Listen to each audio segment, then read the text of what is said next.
In religious and cultural contexts, especially in Christian tradition, the depiction of Lucifer as a serpent in Genesis is significant and layered with symbolic meaning.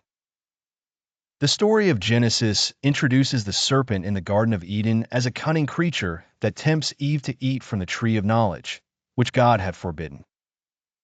The association of the serpent with Lucifer, or the devil, didn't explicitly exist in the earliest interpretations of the Genesis story. Initially, the serpent was just another character, albeit an important one, in the story.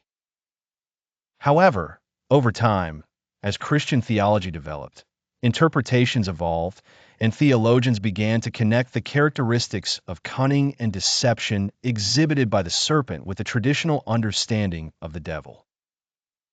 In Christian tradition, Lucifer is often viewed as a fallen angel who rebelled against God.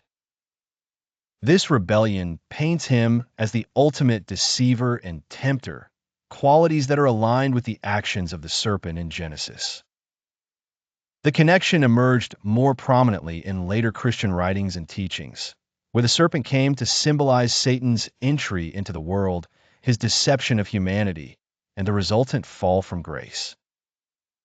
This allegorical reading deepens the narrative, as the serpent becomes a symbol for disobedience and sin, echoed in the broader characteristics of Lucifer as someone who stood against divine order.